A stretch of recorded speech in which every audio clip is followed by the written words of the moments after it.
everybody.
Don't talk about Texas or Amarillo skies. Don't talk about Houston or them Austin City nights. Don't talk about Galveston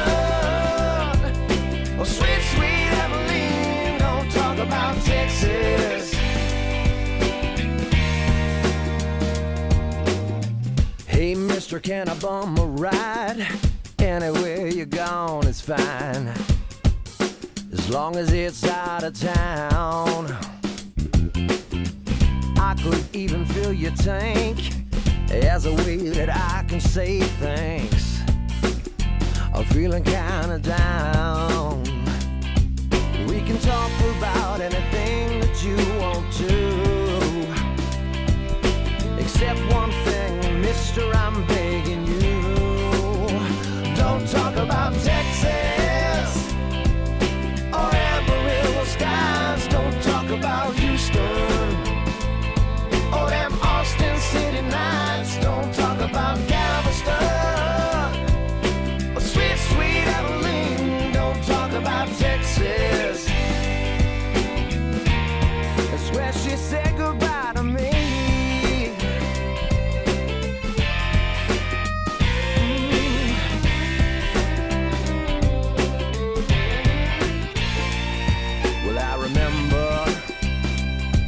When she fell in love with me on that Corpus Christi beach, it felt so right. And I remember how her green eyes used to shine, and a taste on her sweet lips was like cherry wine. We can talk about any state that we've been through, except the one where I hitched this ride with you. Don't talk about Texas or Amarillo skies. Don't talk about Houston or them Austin City lights. Don't talk about Galveston or sweet, sweet Abilene. Don't talk about Texas.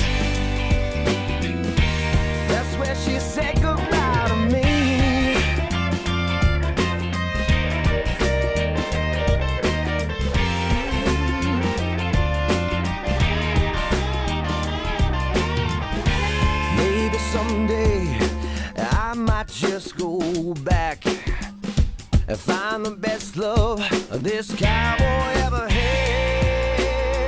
Yeah.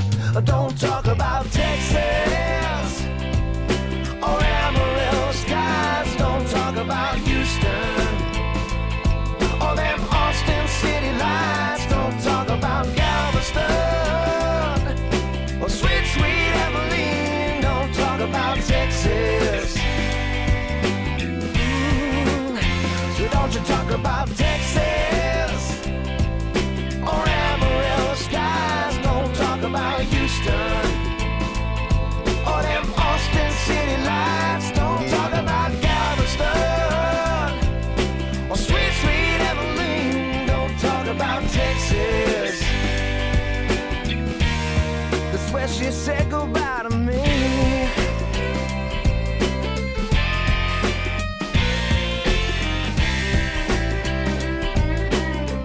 That's when she said goodbye to me.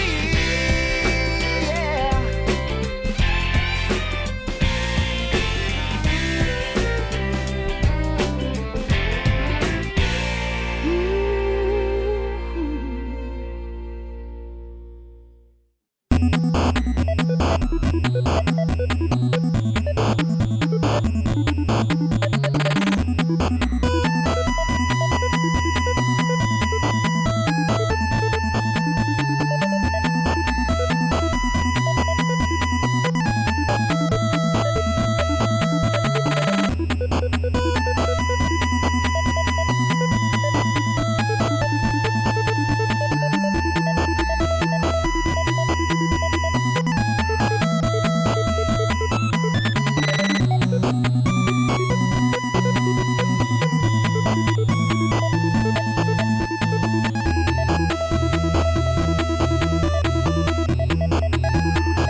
Back here at the Right Side Broadcasting Network studio, Joe Seals live here.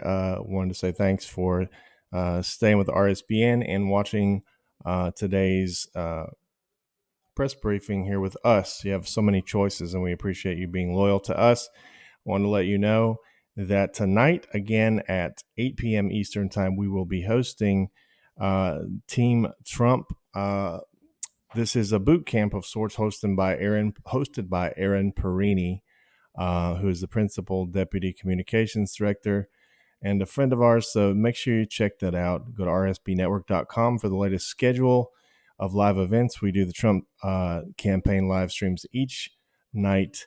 They're usually around 8 p.m. Eastern Time, so make sure that you tune into that. And also, if you are missing the Trump rallies as much as we are here at RSB, we have temporarily put up a 24-hour live stream filled with Trump rallies from the past straight from our cameras so that you can experience a little joy and remember when a a much simpler time was upon us. So just make sure that you check that out. You can go to our YouTube channel. It's live right now, streaming previous Trump rallies. And we're going to keep playing that until they come back, because we can't wait. So the president should be out soon. Thank y'all for hanging in there, tuning in here to RSBN, and we'll see you back in just a little bit.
Just another Friday night in LA.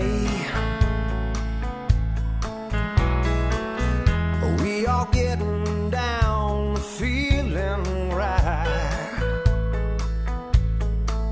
And there she is alone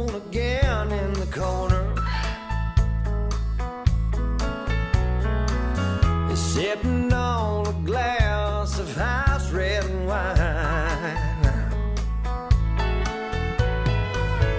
As the band begins to play, she's grooving,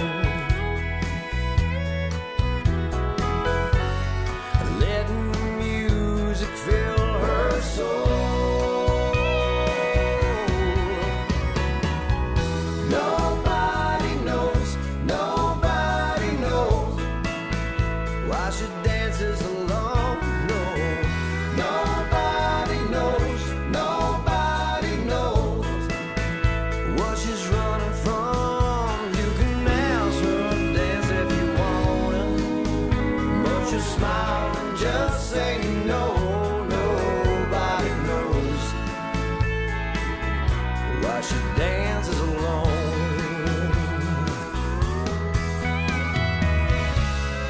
There's a million things that it could be,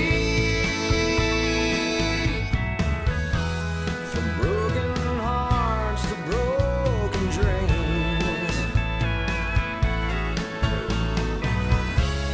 or getting tired of being left out one more time. To tell you the truth, your guess is as good as mine. Nobody knows why she dances alone. No, nobody knows. Is there something at home? Nobody knows why she dances alone. No, nobody knows what she's running from. You can ask her to dance if you want, but you smile and just say no. Nobody knows why she dances alone. Nobody knows why she dances alone.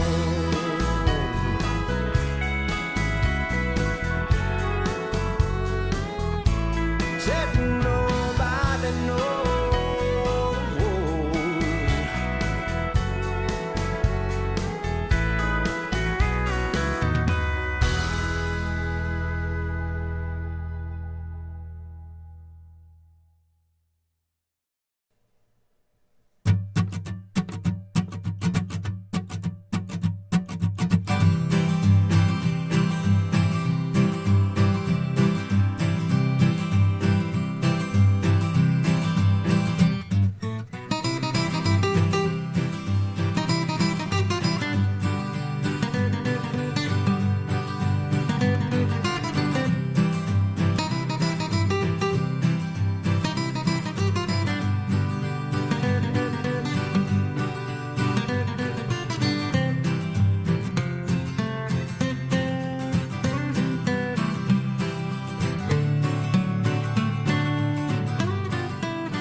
Did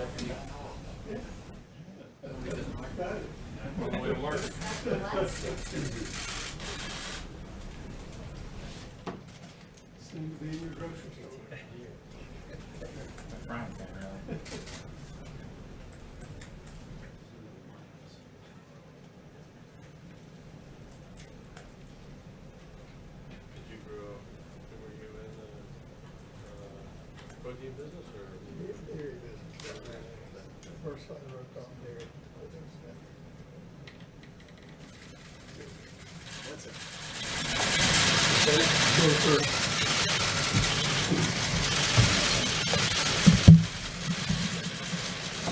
Thank you. Thank you very much. I just had a great conversation with the leading faith leaders of our country. It went extremely well. We learned a lot. I learned a lot, and we're working on some things that are very interesting and very positive. I thank them all for being on the call. And yesterday, we unveiled detailed guidelines for America's governors to initiate a phased, safe, and gradual reopening of America. That's what's happening. The guidelines provide governors with the fact-driven and science-based metrics they will need to make the decisions that are right for their own particular state.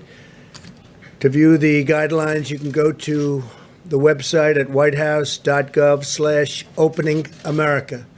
So that's whitehouse.gov/openingamerica.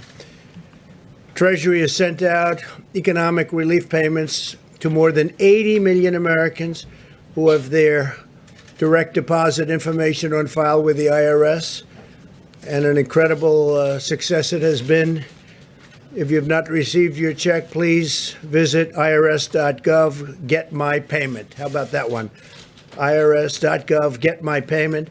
That way the IRS can get you your payment in days, and they've done a fantastic job, I have to say, and you won't have to wait for a check in the mail. I have some very good news. We sent out 80 million deposits, and less than 1% had even little problems. A couple had minor glitches, but it's substantially less than 1%. So out of 80 million deposits, less than 1%, and that gets corrected immediately. So just please do as I say. You'll get that very quickly, very easily.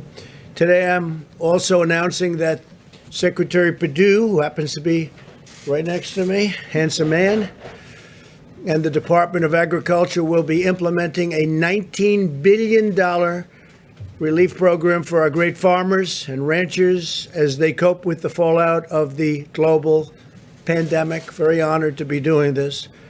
Our farmers, ranchers, we have, these are great people, great Americans. Never complain. They never complain. They just do what they have to do. The program will include direct payments to farmers as well as mass purchases of dairy, meat, and agricultural produce to get that food to the people in need.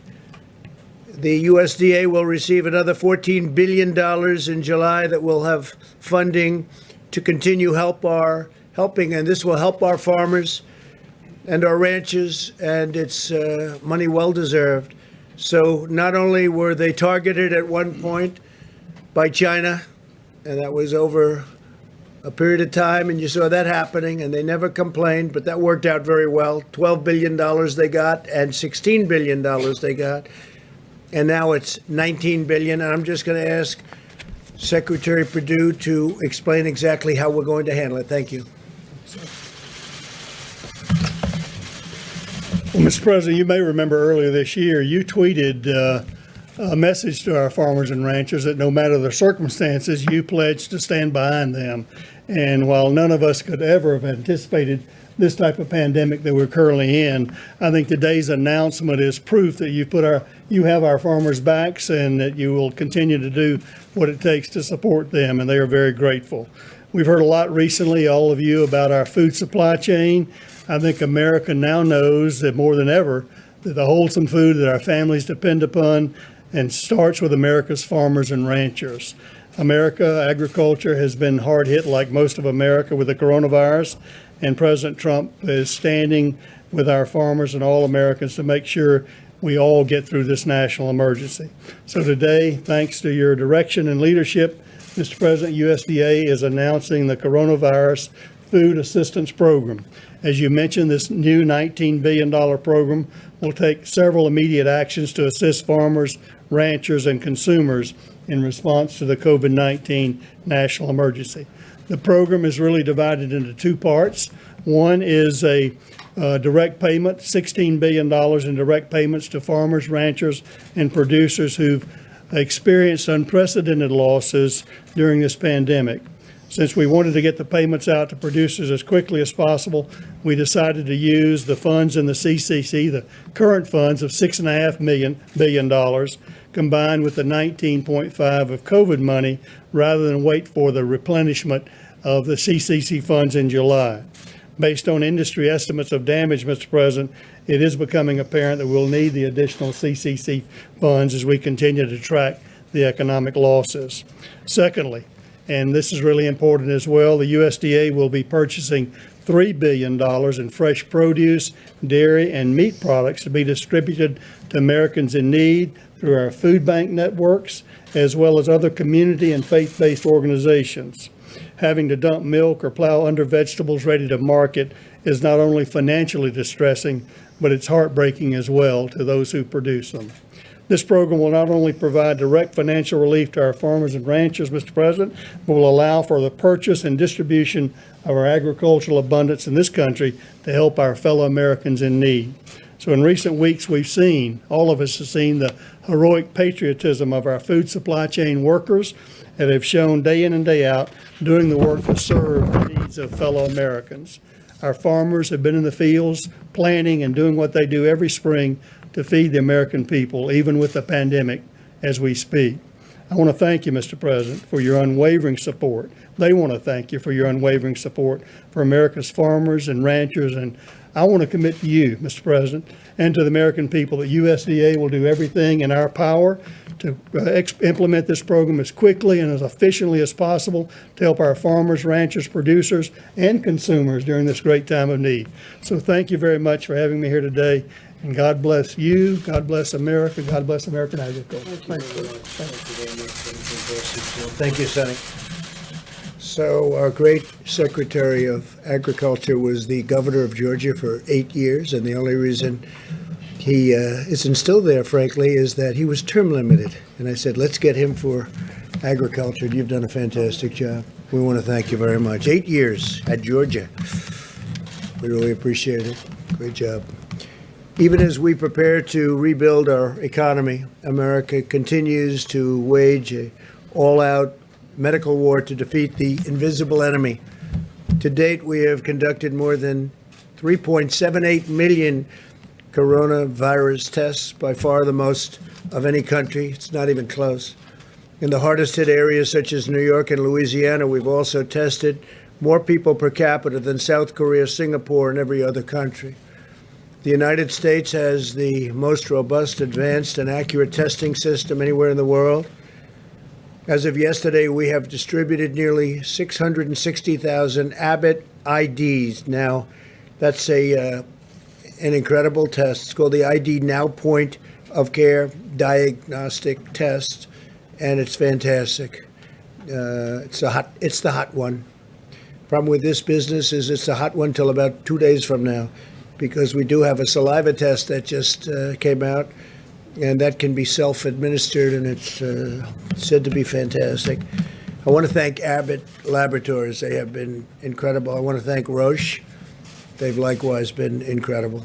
Over the last several days, we've seen a dramatic increase in the number of tests conducted by hospitals and academic institutions, which have now performed nearly 600,000 tests. There's a tremendous amount of unused capacity in the states available for governors to tap. We have tremendous unused capability within those laboratories, and I hope the governors are going to be able to use them. The governors are responsible for testing, and I hope they're going to be able to use this tremendous amount of available capacity that we have. It's up to 1 million additional tests per week.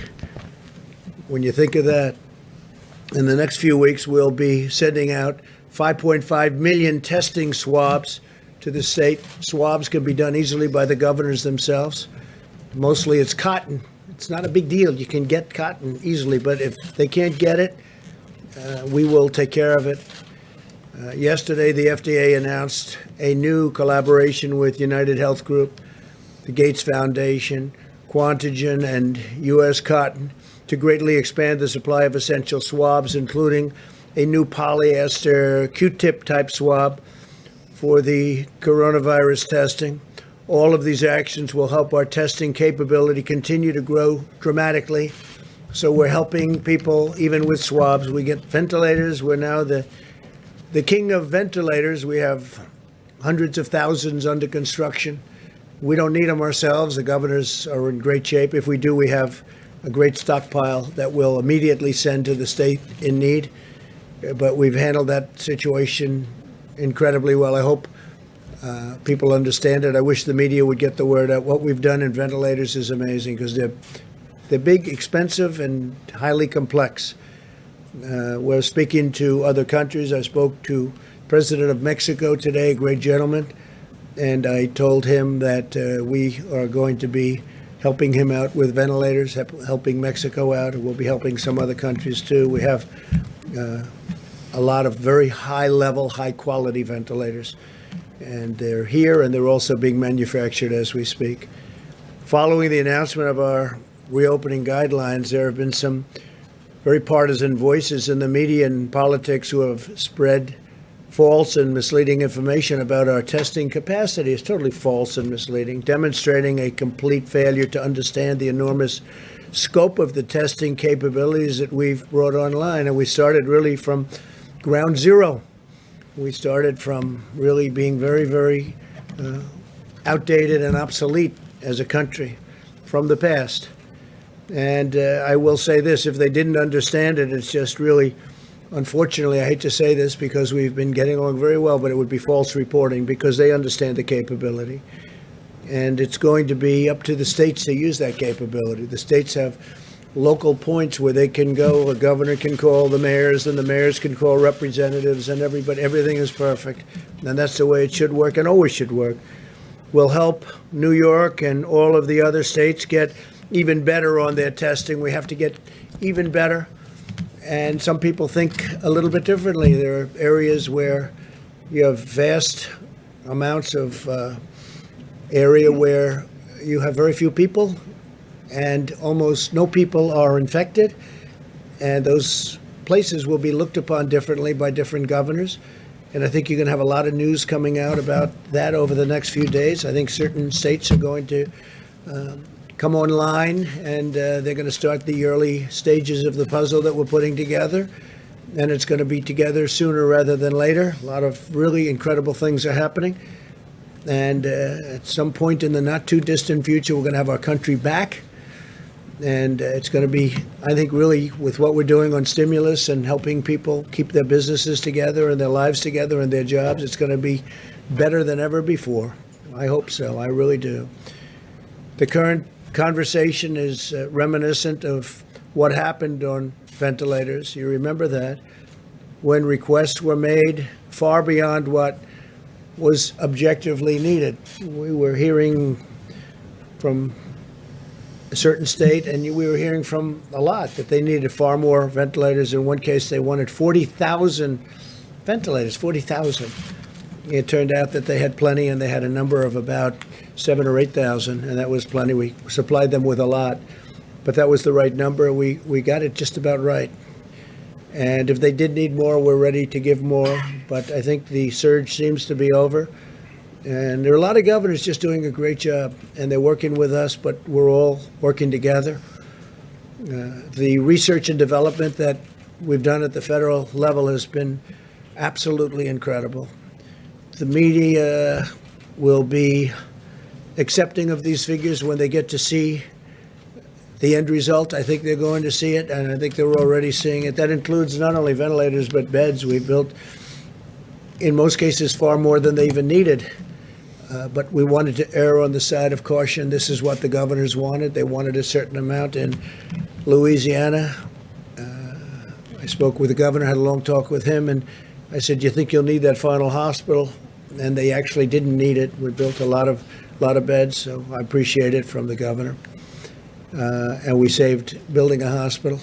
In New York, we did, I think, just a spectacular job at the Javits Center. And even sending the ship up we brought it into COVID, but they didn't really need it. It didn't get much use, but it was there and ready. It wasn't supposed to be used for that purpose. We changed it into that purpose. And it was there, ready, willing, and able.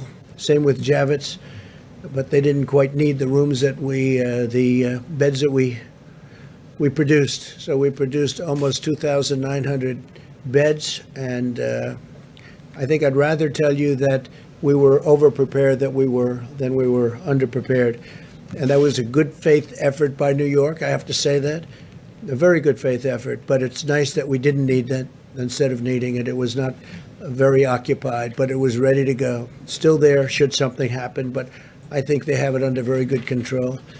As you'll hear from our experts today, we've already built sufficient testing capacity nationwide for states to begin their reopenings.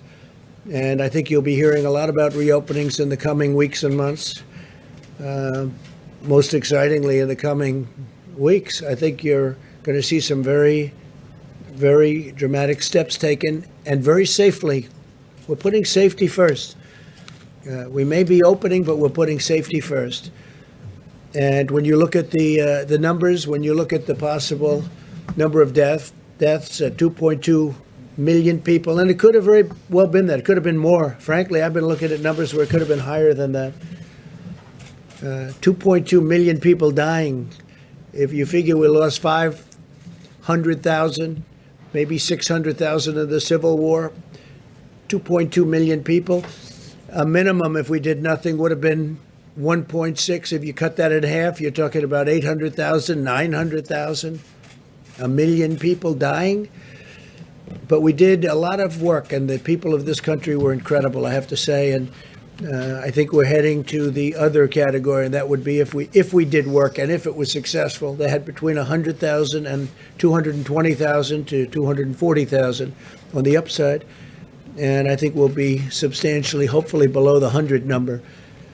And I think right now we're heading at probably around 60, maybe 65,000. And one is too many. I always say it, one is too many. It's a horrible thing that happened to our country. There's a horrible thing that happened to 184 countries all over the world. There's a horrible thing, and there was no reason for it. And it should never, ever happen again. In a few minutes, you'll be hearing from Dr. Redfield, Dr. Fauci, Dr. Birx, and Admiral Guar to explain these facts in really great detail. Earlier this week, the FDA authorized 2 new antibody tests, which is very exciting, that will determine if someone has been previously infected with the virus, bringing the total to 4 authorized antibody tests already. This will help us assess the number of cases that have been asymptomatic or mildly symptomatic, and support our efforts to get Americans back to work by showing us who might have developed the wonderful, beautiful immunity. Ultimate victory in this war will be made possible by America's scientific brilliance. There is nothing like us. There is nobody like us, not even close. I wish I could tell you stories what other countries, even powerful countries, say to me, the leaders. And they say it quietly and they say it off the record, but they have great respect for what we can do. And our country is at a point. A few weeks ago, think of it, 4 or 5 weeks ago, we were at a level that nobody had ever attained, the best job numbers we've ever had, the best economy we've ever had. Every company virtually was doing better business than ever before. The stock market was at all-time highs. And then one day they said, you got to close it up. And we did the right thing. We saved maybe millions of lives by doing it the way we did it. But we're paying a price, but that price is very unimportant compared to the number of lives we're talking about. The NIH and others are conducting clinical trials of 35 different therapies and treatments. Therapies being so exciting to me, because that's really like, if something happens, you're going to get better reasonably quickly and without such a horrible deal as some people have to go through. To that end, today NIH announced that it is launching a public-private partnership with more than a dozen biopharmaceutical companies. They're HHS, FDA, CDC, and the European Medicines Agency. They're all working together. We're working together with a lot of other countries. The partnership will marshal and coordinate the vast resources, knowledge, assets, and authorities of more than a dozen organizations and agencies to accelerate development of the most promising therapies and vaccines. The vaccines are coming along really, really well. Johnson & Johnson is very well advanced. The one thing is they have to, we're having great success, but we have to test them, and it takes a long period of time. It takes probably over a year, unfortunately, but therapies likewise are coming along very, very well. Therapies are immediate when we get that. That'll be a big day. We're also equipping our medical warriors on the front lines. In total, we have the Project Air Bridge, and the Air Bridge has been incredible. The National Strategic Stockpile and every other channel the federal government has deployed. If you think about this, 44.5 million N95 masks, nearly 524 million gloves, 63.5 million surgical masks, and more than 10 million gowns. And we have 500 million masks coming in very soon between manufacturing and orders. 500 million masks. The last few months have been among the most challenging times in the history of our nation. This invisible enemy is tough, and it's smart, and it's vicious. But every day we're getting closer to the future that we all have been waiting for. I talk about the light at the end of the tunnel. We are getting very, very close to seeing that light shine very brightly at the end of that tunnel. And it's happening, and I want to thank everybody in the room. I want to thank I actually want to thank some of the media. We've had some fair coverage, some really fair coverage, and I appreciate it. What I'm going to do is I'm going to introduce our great Vice President, Mike Pence, and he's going to take over for a little while. I'm going to leave, and I'm coming right back, and we'll take some questions. They're going to go over our tremendous testing capabilities. And again, I'll be right back. Thank you. Thank you very much.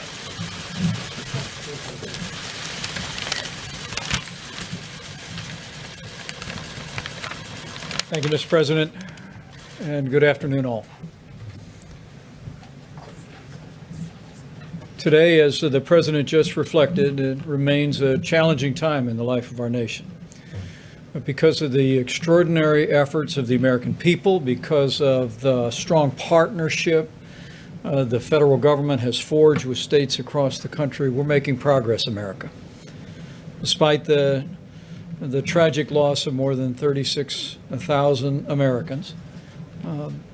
According to our best data reporting this morning, we continue to see new cases low and steady on the West Coast, and we continue to see cases and hospitalizations declining in the greater New York City area, in New Orleans and Detroit, and elsewhere.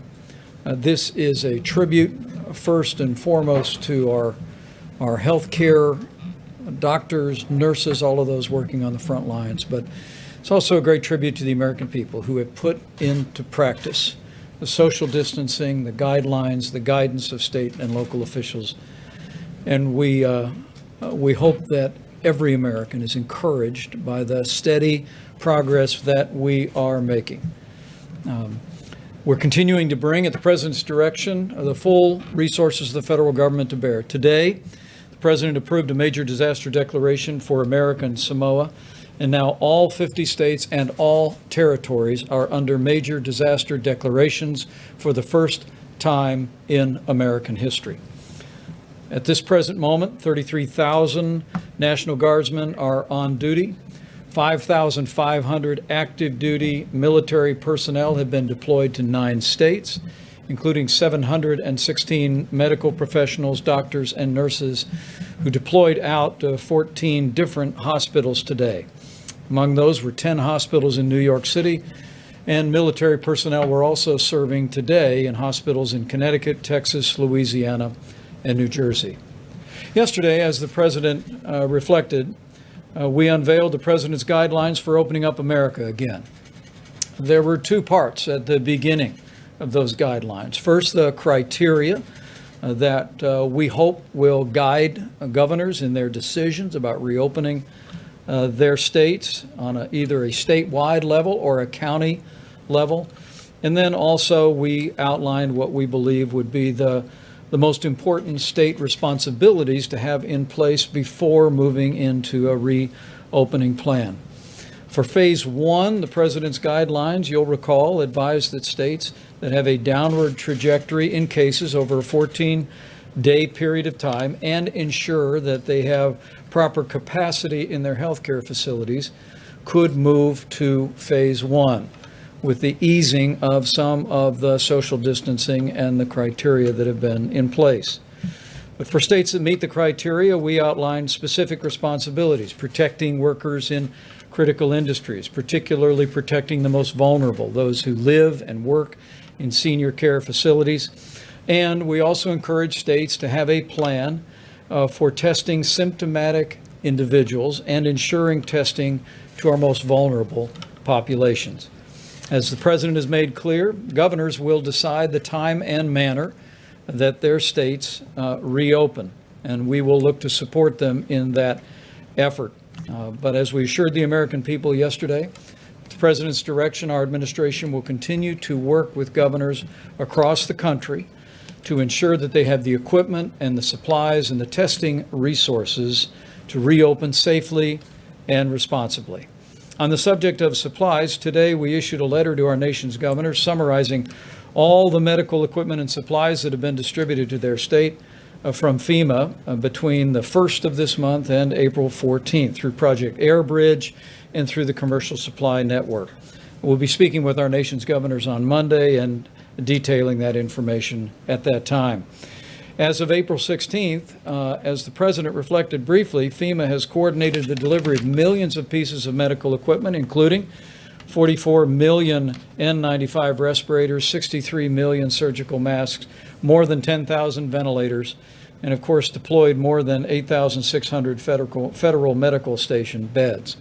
On the subject of testing resources, we're going to take some time to speak about our administration's approach in partnership with states to continue to expand testing across the country at this briefing. But from the very outset of this epidemic, President Trump made efforts to essentially reinvent testing in America. The traditional testing in this country that takes place at CDC or at state labs was designed for basically the kind of diagnostic testing that is routinely required. But the President early on in this effort brought together the leading commercial labs in America. We forged a public and private partnership. And 6 weeks ago, we had performed some 25,000 tests. And at this day, we have performed 3.7 million tests. We believe that labs and hospitals are now performing more than 120,000 tests a day. And we've actually stood up a team from Walter Reed under the direction of Dr. Deborah Birx that is working around the clock to identify additional testing capacity across the country. We believe that states could actually more than double the amount of daily testing that is happening today by simply activating all of the labs. And Dr. Birx will detail some of those resources today, and we'll be going over those very specifically with governors on Monday. We've also been promoting the development of new and innovative tests. We all know about the 15-minute Abbott test, but the FDA is currently working on an antibody test that literally could add 20 million new tests to our supply even before the end of April. I want to assure the American people that we're going to continue to work with your governors and with your state health officials to scale testing in the days ahead. But as you'll hear from all of our experts tonight, our best scientists and health experts assess that states today have enough tests to implement the criteria of phase one if they choose to do so. Let me say that again. Given the guidance in the President's new guidelines for opening up America again, states that meet the criteria for going into phase one and then are preparing the testing that is contemplated by going to phase 1, our best scientists and health experts assess that today we have a sufficient amount of testing to meet the requirements of a phase 1 reopening if state governors should choose to do that. And you'll hear more detail on that in just a moment. At the President's direction, we're going to be presenting an outline of our approach to testing in partnership with states during this briefing. Our approach will continue to be locally executed, state managed, and federally supported.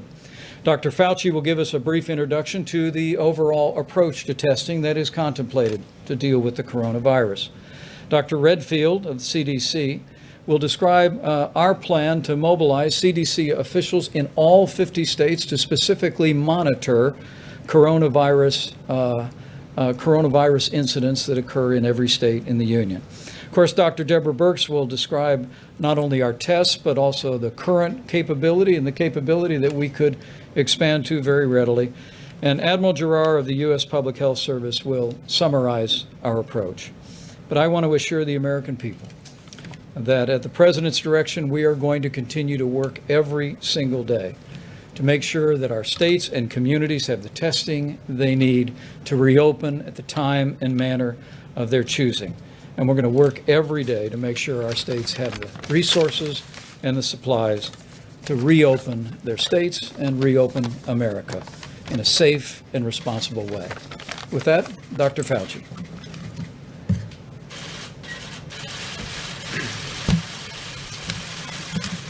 Thank you very much, Mr. Vice President. So as the Vice President said, I'm going to give you a brief introduction to kind of answer the question that we've been asked a lot. In fact, we had a very productive teleconference with the Senate Democratic Caucus just a few hours ago, and they asked a number of questions which were really reasonable questions, questions that are on the mind of a lot of different people. And one of them was the question that was just posed a moment ago, is are there enough tests to allow us to be able to go through this first phase in a way that is protective of the health and the safety of the American people? So I just want to spend a couple of minutes clarifying a few things and maybe providing some information on a broad 40,000 foot, which you'll hear some of the more granular details from my colleagues who will be following me. I think they asked me to give the 40,000 foot one because I'm not a testing person. I didn't run a testing lab, but I'm part of a team that is looking at this, of how we can best make sure this happens in the right way. So first of all, let me say something that we said before, and I apologize if I'm repeating things that you already know, but I think in some respects it's important to do that so that people have clarity in what we're talking about. There are two general types of tests, even though within each general type there are different subgroups. One of them is to actually test for the infection. Is a person infected? The other, and I'll get back to that in a second, the other is to test, as was just mentioned, if someone has been infected. Usually someone has been infected who has recovered, and as I'll get to in a moment, that you could assume, although we need to do some more work on that, that that person is actually protected against subsequent exposure and infection with an identical organism. So what are some of the pluses and minuses of each? Because the pluses and minuses are really going to impact how we best use the test and how the test actually should be used. So let's take the test for whether or not you're infected. The test of whether or not you're infected is a test that right now is called a nucleic acid test. It's not an easy test to do. There are some that are more rapid. There are some that have a high throughput. There are different groups within that.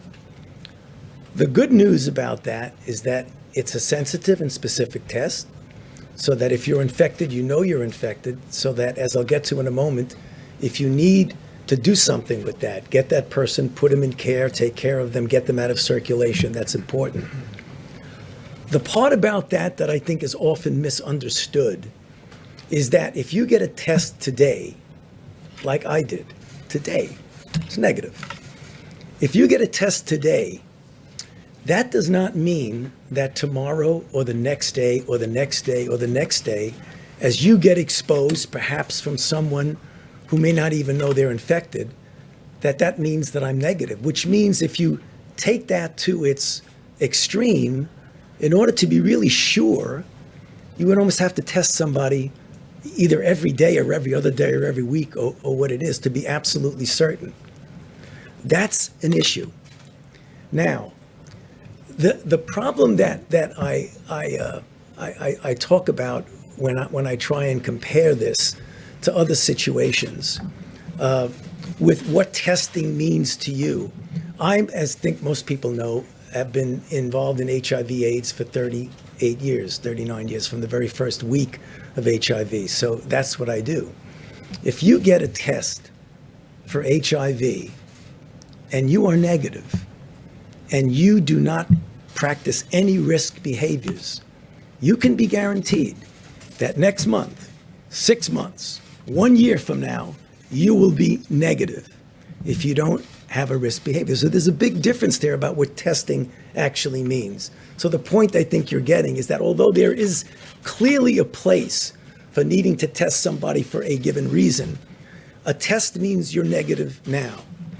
Now, the other test is an antibody test, a test that tells you, in fact, that you've been infected. That's really good. You're going to hear a bit about that from my colleagues in a moment, because that will give you a broader view of two things. One, what the penetrance of the infection had been. And number two, you can make an assumption, though we still need to prove that. I mean, we are assuming that if you're infected and you have antibody, you're protected. And I think that's a reasonable assumption based on our experience with other viruses. But what we want to make sure that we know, and these are some of the challenges, what is the titer that is protective? How long is the protection? Is it 1 month? Is it 3 months? Is it 6 months? It's a year. So we need to be humble and modest that we don't know everything about it, but it really is an important test. The other thing is the difference between testing and monitoring out there, what's out there. The difference between what we really need it for phase 1 is to be able to identify, isolate, contact trace, a very important part of when you're pulling back gradually and slowly on the mitigation, and you have people who might be infected. You want to know they're infected. You want to put them in care. That is something that we absolutely need to do. But there are other ways. I want to make sure people understand that not to underestimate the importance of testing. Testing is a part, an important part, of a multifaceted way that we are going to control and ultimately end this outbreak. So please don't anyone interpret it that I'm downplaying testing. But the emphasis that we've been hearing is essentially testing is everything, and it isn't. It's the kinds of things that we've been doing, the mitigation strategies that are an important part of that. Now, just a couple of things before I hand it over to my colleagues. No doubt that early on we had a problem. I have publicly said that we had a problem early on. There was a problem that had to be corrected, and it was corrected. It was a problem that was a technical problem from within that was corrected, and it was an issue of embracing the way we have now and should have the private sector, who clearly has the capability of making and providing tests at the level that we will need them for any of the things that I've just spoken about. So, having said that, right now, I totally understand, and I'm not alone, my colleagues understand, that although we say there are X number of tests out there, and you're going to hear from Admiral Giroir about that, the fact is there have been and still are situations that are correctable and will be corrected, and some of which have been corrected. I know I get on the phone a lot with my colleagues because, believe it or not, some long time ago, I was where they are in the hospitals, in the emergency room, looking at very sick individuals that you need to take care of. And I know what it means when someone tells you, hey, you have what you need, and you look around and you say, well, maybe you think I have what I need, but I don't really have what I need. So we have to figure out, how do we close that gap? And there are a lot of things that I think we've learned and that we are correcting and going to correct. Namely, you have a situation where tests are needed and appropriate, and either people have found there's no tests, or there's no reagents, or there's no swabs, or a person needed a test and were told that there was a restriction. They couldn't get a test. These are all the things that I'm telling you, you already know because you've heard them. So right now, or there's a delay of 5 to 7 days. And what does that mean if you want to get somebody out of circulation? We understand that that existed, but upon careful examination, what you are going to hear, that many of those have been already corrected and other of those will be corrected. Because what I think people don't appreciate through no fault of their own is that there are two issues. There's supply and demand. And if you have a supply that can meet the demand, but the supply is not connected to demand, then supply-demand falls apart. What do I mean by that? I mean, there is existing capacity that we have that for one reason or other maybe has not been fully communicated as to the availability of that existing capacity, and you're going to hear about that now. There's production capacity that gets better and better and better. And that's what we're talking about, because for what we need now, we believe that with better communications, we'll be able to make that happen.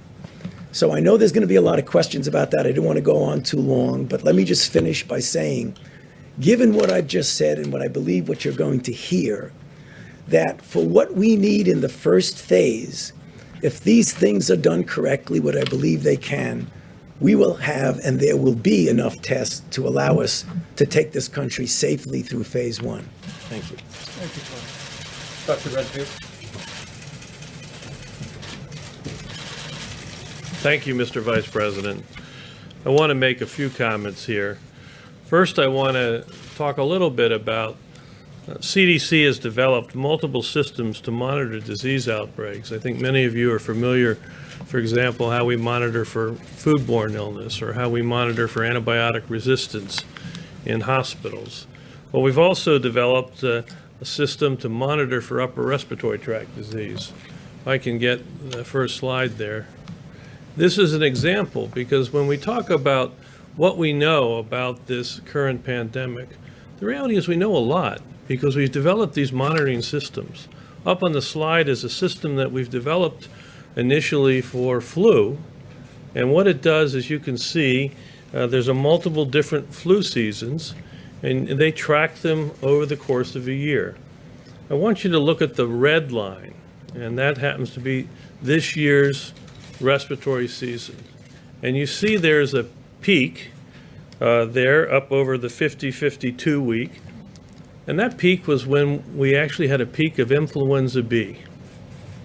This year was a little different because after that, viral syndrome came down, and you can see it, that actually we had another peak. And that's when influenza A was active through our country. And you can see influenza A started to drop, but then you saw a third peak. That peak was, you were looking at the coronavirus 19. So we have systems all the way down to the county level that we can see where there's respiratory tract illness. And so it's not just taking a test, it's monitoring these systems that have been developed over decades. And we have multiple ones. We have another one that is monitored in emergency rooms, looking at syndrome diagnosis. And they show the same thing. So we're well equipped to monitor to see when respiratory tract viral disease will come, and becomes a very good surrogate for when you can begin to understand that we need to start looking more etiologically about what's going on. You can see now in week 15, we're really coming down to the baseline background in terms of our flu surveillance system from the overall coronavirus situation right now. The second thing I wanted to say is that CDC continues to enhance the state's public health capacity to accelerate their ability, as Tony talked about. It's critical as we open America again, to diagnose individuals that present with influenza-like illness or coronavirus-like illness, to diagnose them, to be able to isolate them, and to be able to contact trace around them, and then diagnose the contacts, and those that are coronavirus positive, to go back and do their contacts. This is the traditional public health approach, which was started in this outbreak in January and February, and was quite successful when, as I mentioned before, through February 27th, this country only had 14 cases. We did that isolation and that contact tracing, and it was very successful. But then when the virus more exploded, got beyond the public health capacity. But right now, CDC is enhancing that public health capacity. And if I can get the second slide, I want to show you that this is just showing, as we sit here today, that CDC has embedded in these health departments in all of these states across this country more than 500 individuals. We also have an additional almost 100 individuals that are working on more than 20 coronavirus outbreaks that are going through all these states. And finally, at the direction of the president, we've been asked to further enhance this deployment in each of the states, as the vice president said, so that there's additional public health personnel to help accelerate the state's ability to basically move forward aggressively, and we assist them so they can operationalize the president's guidelines to open up America again. So I just wanted to make those points for you today. Great job. Thank you. Dr. Birx? Thank you, Mr. Vice President, and thank you, Dr. Fauci and Dr. Redfield, for all of that clarity. If we can have the next slide.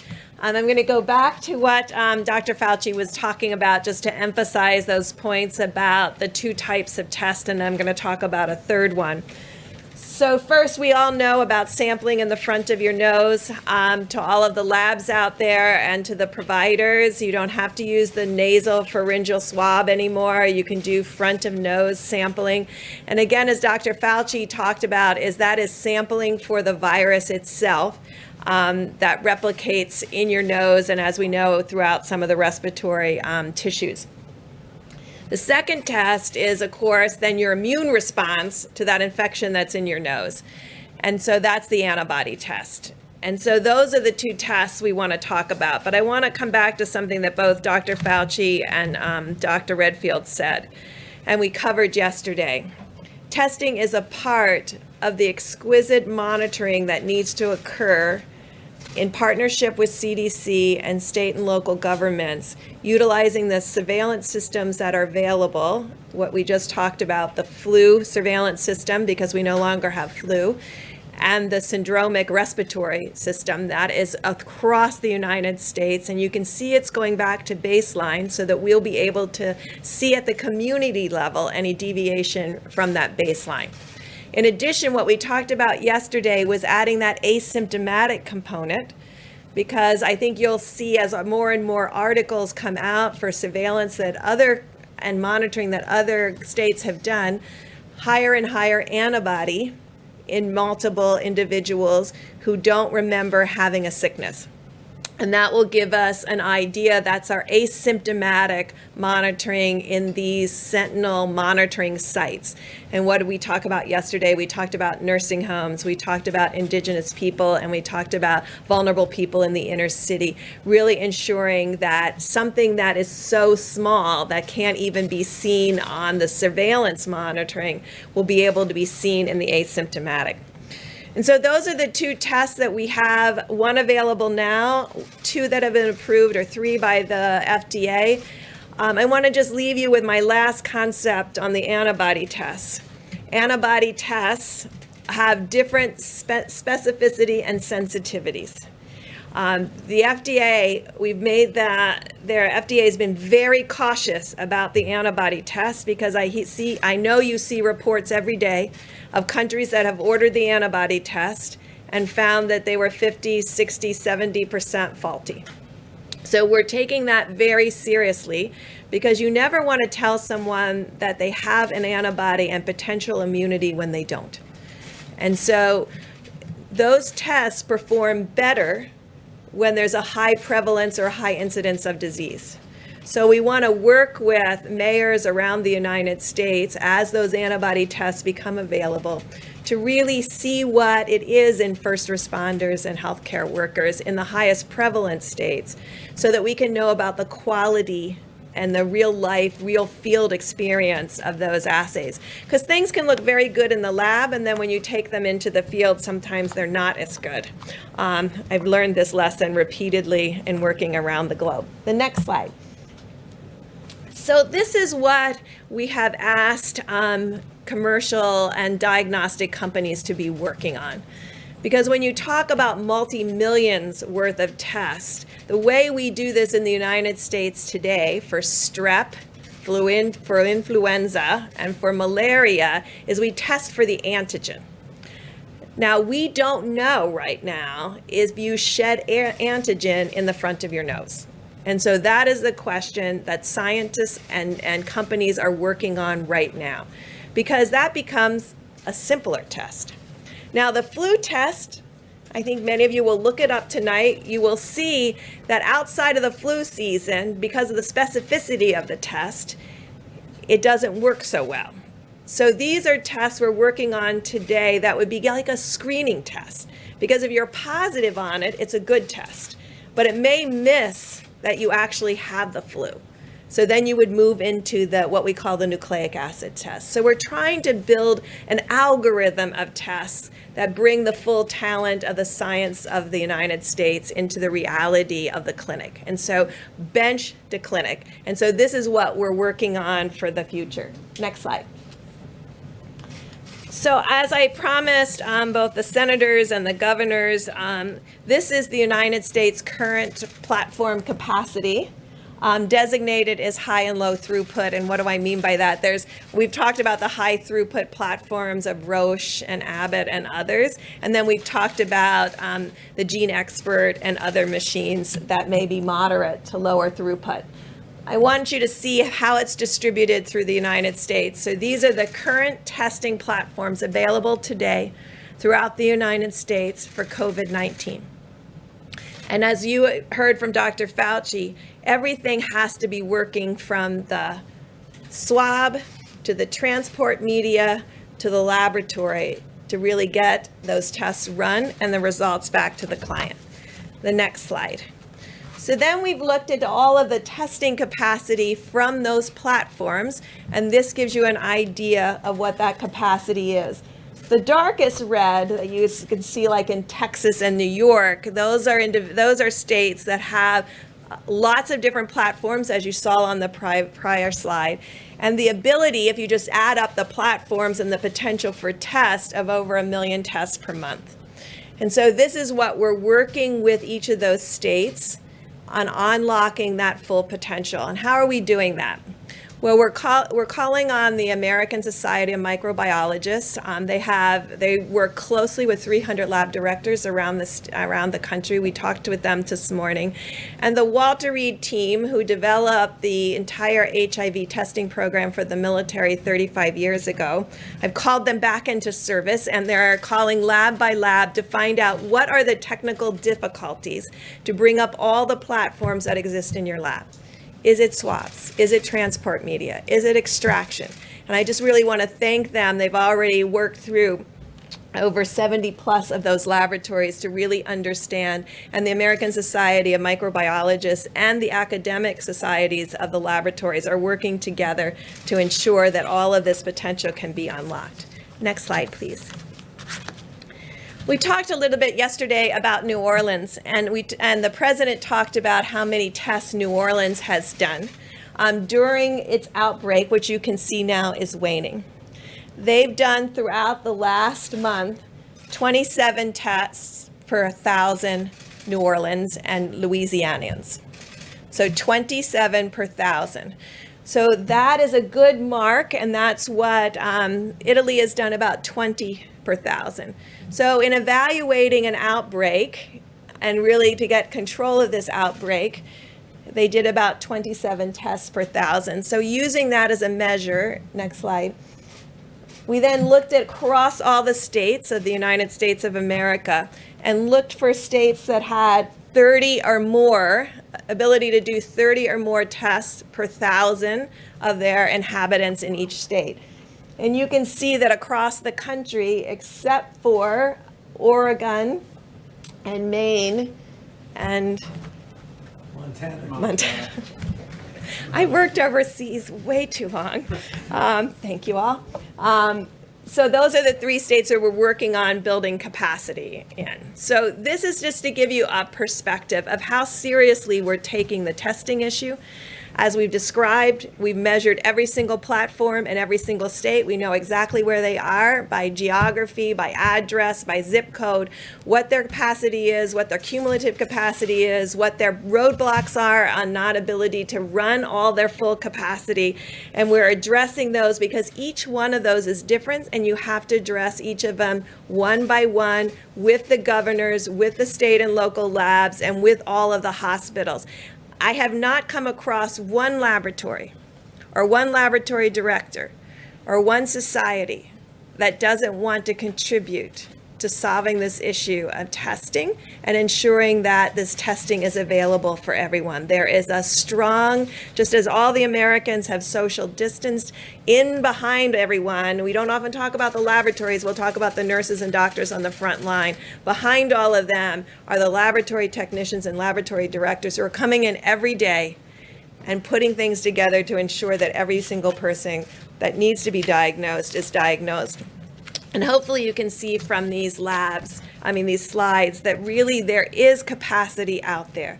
It is our job working with the states and having the state in the leadership role and the laboratory directors in the leadership role to provide support to ensure that all the potential for testing in the United States is brought to bear. I just want to end with, these are nucleic acid tests. There will never be the ability on a nucleic acid test to do 300 million tests a day or to test everybody before they go to work or to school. But there might be with the antigen test. And so that's why there's a role for nucleic acid tests, there's a role for antibody tests, and there's a role for the future development of these other key tests to bring the full ability to the United States. And so when we finish this, we'll be talking to all Americans, because there's other tests that other Americans should have. And I think this has really brought to light the importance of diagnosis. And we'll talk to you further about hepatitis C and TB and other things that we can do to ensure every American is healthy, because I think this has really raised the awareness among all Americans about how you do tests for different kinds and different parts of your disease state, and what is long-lasting immunity and what may be long-lasting immunity, and what is a nucleic acid test and what an antigen test is. And with that, Admiral Giroir. Great. And let me amplify one point as the Admiral steps forward to conclude remarks about our approach and the efforts we put underway. Governors across the country have been working very closely with us to roll out the level of testing that we have today. And all the information we presented to you is going to be reviewed in the days ahead with all of our governors. Our objective is to connect every one of America's governors and state health officials and to all of the labs that are currently able to do coronavirus. But as Dr. Birx, Dr. Fauci both described, we believe today that we have the capacity in the United States to do a sufficient amount of testing for states to move into phase 1 at the time and manner that they deem to be appropriate. With that, I'll allow Admiral Giroir to complete our briefing on testing, and we expect the President to return. Thank you, Mr. Vice President, and thank you to all my really great colleagues. Can I have my next slide? So I wanted to start by where we are today, and just to visit where we've come in such a short period of time. As everyone on the stage has said before, our testing right now is well over 3.78 million tests that have been completed. And if you are impressed by bar graphs, that's over 1.2 million tests reported just in the last week. Ambassador Birx talked to me a little earlier, and she said, we only do about 2 million molecular tests a year for HIV, something that's been developed for 35 years. We're now doing twice that number of tests in a month for a disease that has never been known before, that there's never been a test developed before, and that's sort of where we are and where we've ramped up. I also want to give you a little idea. The lighter blue or lighter gray is our ID Now tests. So we talk about them a lot because they are a point of care test that can be between 5 and 15 minutes. And they have a very specific role, but they're not for everybody. If you've got to screen a few thousand people, 4 tests an hour doesn't get you there on a machine. You have to use some of the larger, higher throughput items. But they have a very important role. And again, coming into the market at 50,000 per day is really an important adjunct to us. She talked about the Gene Expert from Cepheid. Very important. We don't talk about that very much, but it is one of the backbone mobile point of care, not as easy to do per se as the Abbott, but it is a point of care test that really carries tuberculosis screening all through Africa. There are these machines, you saw that on her slide. Every one of the 50 states has this in over 600 sites, and they've done over 700,000 tests just on that relatively low throughput but very important platform. Next slide, please. I wanted to give you an idea of sort of how the tests are distributed and how they're changing over time. On the left are the state public health laboratories, and although their numbers are relatively small, about 350,000, the state public health laboratories are absolutely critical. They're an absolutely critical core component of our testing. Not only were they there early and first, but they also do things like support outbreak investigations in nursing homes or investigations in certain plants that have a close proximity with everyone because of their work environments. They also do testing on many people who do not have the opportunity to be tested elsewhere, and they are performing outstandingly well. ACLA, I know we hate acronyms, but the American Clinical Laboratory Association. This is America's commercial industrial backbone that we're standing behind the president and the vice president. And when I was there a few weeks ago in the Rose Garden, this is the LabCorp, the Quest, the BioReference Laboratory, Mayo, Sonic, and ARUP. And you'll see they've done almost 2.3 million tests. This is the very large high throughput machines that Dr. Birx talks about. And I want to be clear about this group is that it doesn't matter where you are. I just took one of the largest labs and I said, map out for me where you are within 10 miles of where you are, every site in the country. And when you do that, within 10 miles of a site of one of these, 93% of the US population is covered. These are truly national reference labs that cover almost everybody within the United States. So if you cannot get a test at your hospital, the chances are overwhelming that you could send this to these labs that are fully caught up now. They have no backlog of tests. They've ramped up their production, so their turnaround time is about 48 hours because you may need to transport it from the middle of America out to a lab and result that. But that's really very, very, very good. The American Hospital Association, also academic labs. As the vice president and the president have said, as more and more labs come online, they're increasing the amount of testing that are done just at the hospitals or at academic medical centers, now almost at 600,000 tests. And again, matching the other slide I had, the Abbott point of care test, just to give you a distribution. And that point of care test is being used very importantly in very select populations where a point of care test is really needed. That could be in some hospitals where someone needs to know exactly if a person is positive or not to go on a clinical trial, or in a nursing home investigation, or sometimes to get people screened to go back into the work environment. Most people don't need a point of care test. In fact, a point of care test cannot replace the millions of tests that are here on the other side. Next slide. I don't know how interested you are in swabs. I did not know a whole lot of swabs before a few weeks ago. But there's 2 points I want to make with these slides is, yes, there have been constraining elements, and they're constrained for a couple reasons. Number one, because this is an unprecedented scale up of this type of very sophisticated molecular test that has never put a demand on the system like we have. When we started out a few weeks ago, there's very specific one type of swab, only get it one place in the US, one place in Italy. And we were stuck with that for a while because it's not just the quantity, it's the quality. What I don't want to do is put a lot of things in the system to make people believe that this is a good test when it hasn't been validated by the FDA to say that a positive is a positive and a negative is a negative. But over the past weeks, both the scientific community, the Gates Foundation, academic medical centers, the FDA, have really opened up our ability to not stick that all the way back in your nasopharynx, but do the anterior nose, and to greatly broaden the amount of swab types that are available. So we are really at a point right now that by the end of April, we'll put another 5 million swabs in addition to everything that's out there now. And by the end of May, over 12 million new swabs in the system, more than enough to obtain the capacity that we need. Next slide. For these molecular tests, you take a swab and you stick it in a test tube.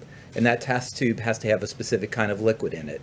And when we started, it was viral transport media, a very special kind of media. The CDC has a make your own recipe. If you're interested in cooking, you could probably do that. But it has a lot of ingredients that go in there, but still very limiting.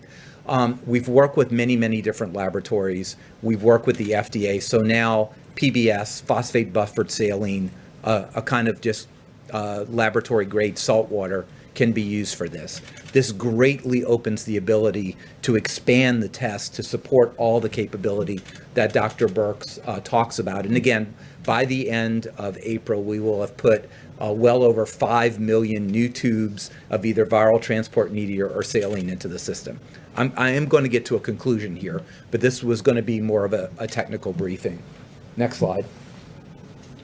So let's talk about the fact that the science tells us that we have and will continue to have enough tests to safely go into phase 1. So let me be very granular about this. We've already heard that it is beyond the possibility to test everyone in this country every day. It's not possible, but it's also a bad strategy because testing a person now just means they're negative now. Dr. Fauci could be positive tomorrow because it's brewing in his system right now and we don't know it, or that he contacts that. That's not the way we go about things. The way we go about things, as Dr. Redfield said, just think of the weather radar. Okay, if the weather radar is clear, you're not going to have a thunderstorm or tornado. When something pops up, that's when you've got to go to where the action is or know that your warning system is up. So sort of think of that in the background, and I'll go specifically about that. So that's monitoring. Let me talk about how much testing we need just for overall testing. I'm just going to give you a number. I'm not saying that this is the number that's there, but let's just take a number that we are going to enter phase 1 when there are 200,000 new cases per month in the United States.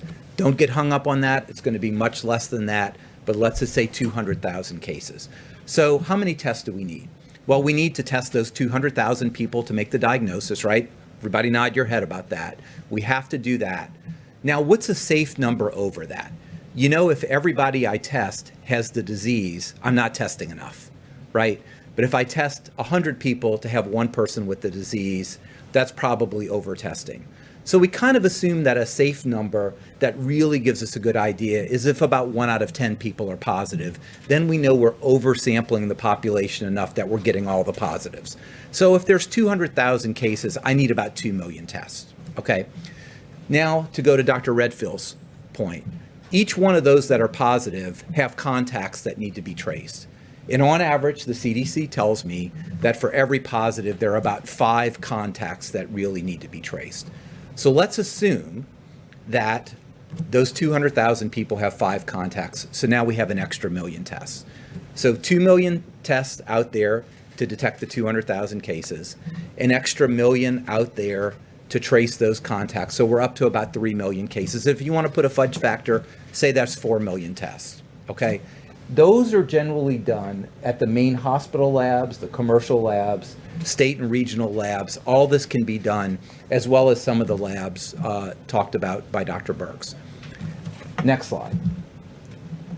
The second group of testing fits exactly perfectly with the influenza-like surveillance system that Dr. Redfield talked about.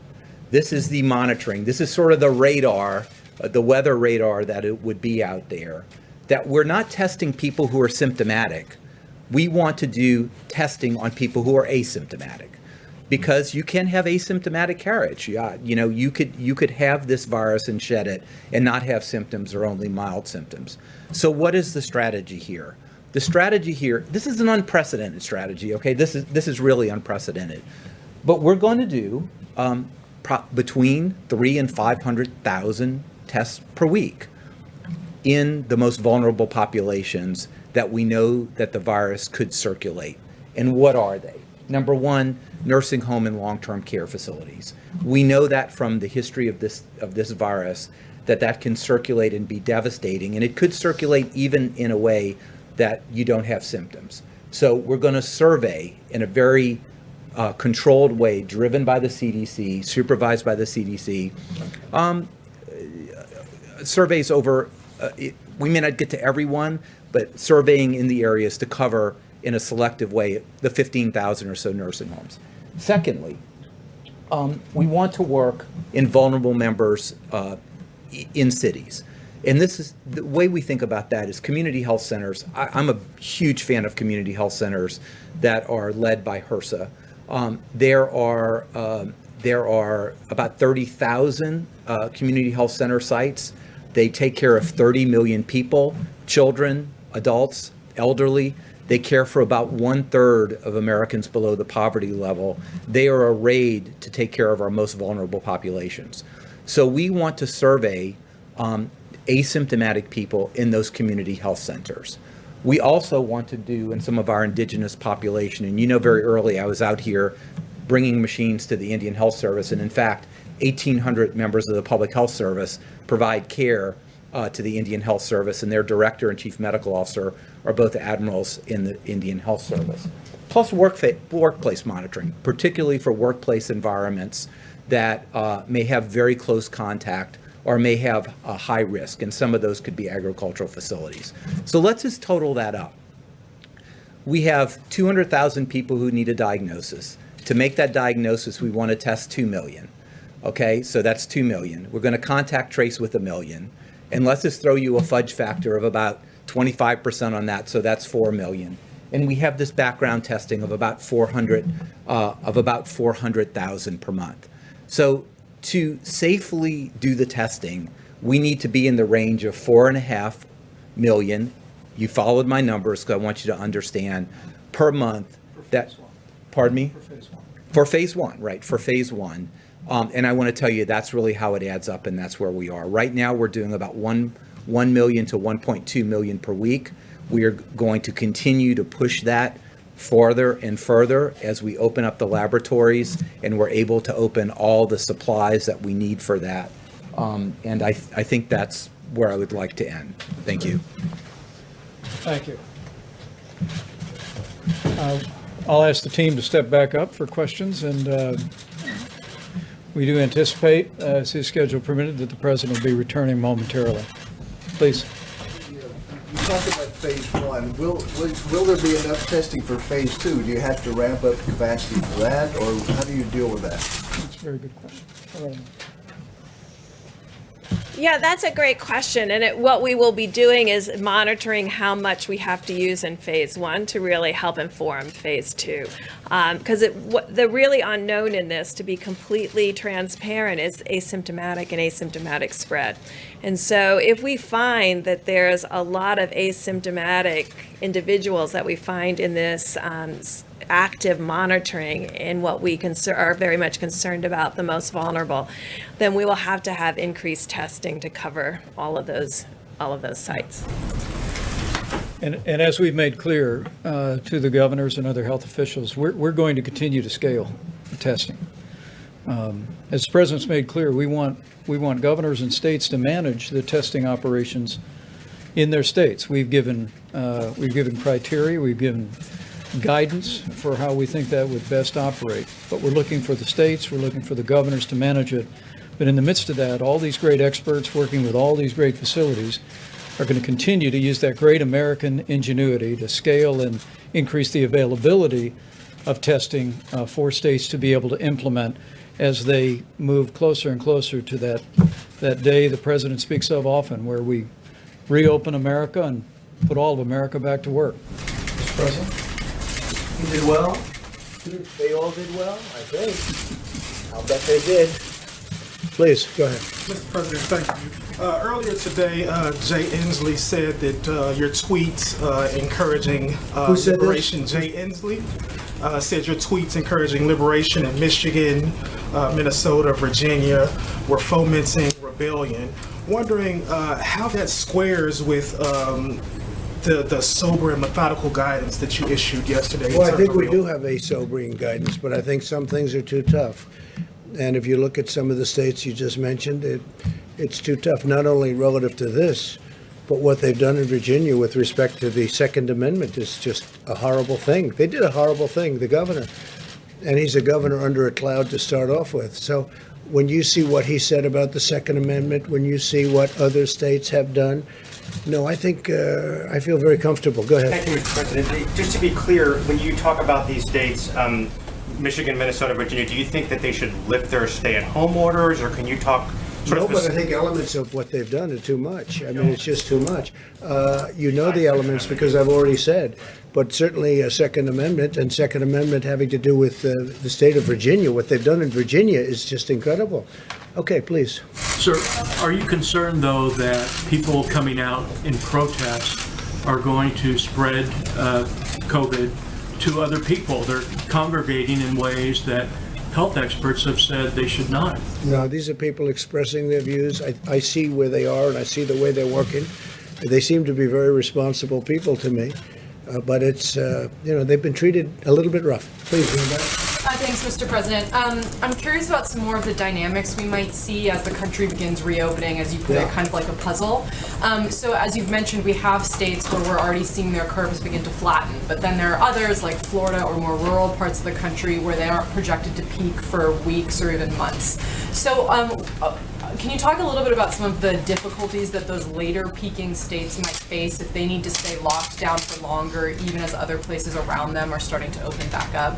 Well, we're seeing great numbers in almost every state. We're seeing big drops. We're really seeing, in terms of beds, the numbers we have to look at are the beds being occupied, people going, which is essentially people going in.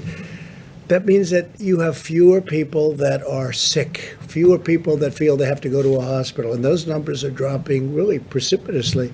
So I think that we're just seeing a lot of good signs. Now, a place like New York, New Jersey, and certain parts of Louisiana. Louisiana has been incredible lately when you look at that drop. That drop has really been great. Michigan's had a hard time, but it's starting to do well. So I just think Illinois is another one. You look at some of the numbers, but everyone is dropping, and they're dropping rather quickly. We don't have any hotspot that's developed where all of a sudden you say, well, other than we did have a meatpacking plant or two where incredibly we had some, you saw the number was rather incredible that took place in that plant. People could ask about that. I wonder who owned that company. It was a weird situation, but generally speaking, it's been very good. The numbers have been really improving greatly. Please, in the back. Thank you, Mr. President. U.S. intelligence is saying this week that the coronavirus likely came from a level 4 lab in Wuhan. There's also another report that the NIH, under the Obama administration in 2015, gave that lab $3.7 million in a grant. Why would the U.S. give a grant like that to China? The Obama administration gave them a grant of $3.7 million. I've been hearing about that. And we've instructed that if any grants are going to that area, we're looking at it literally about an hour ago and also early in the morning. We will end that grant very quickly. But it was granted quite a while ago. They were granted a substantial amount of money. We're going to look at it and take a look, but I understand it was a number of years ago, right? So you are. When did you hear was the grant was made? 2015. 2015. Who was president then? I wonder. Okay. Yes, ma'am.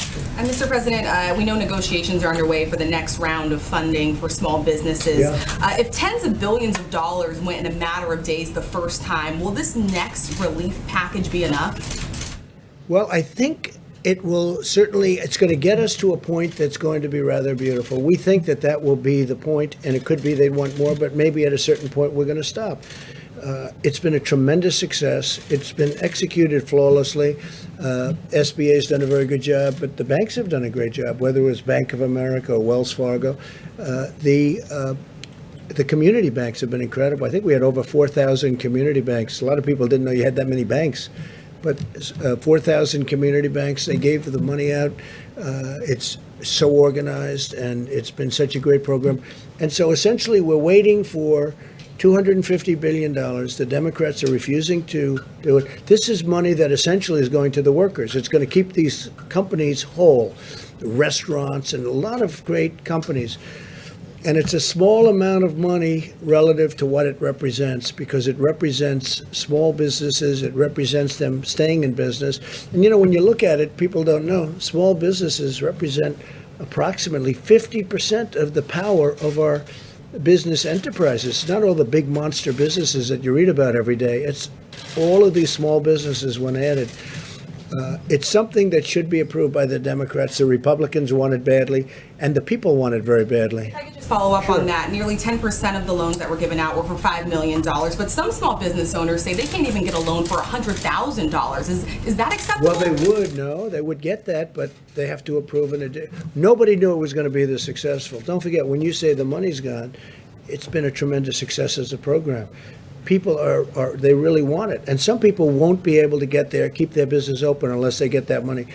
It's been a tremendous success. It's been executed flawlessly. It's been, I mean, with few exceptions, it's really been good.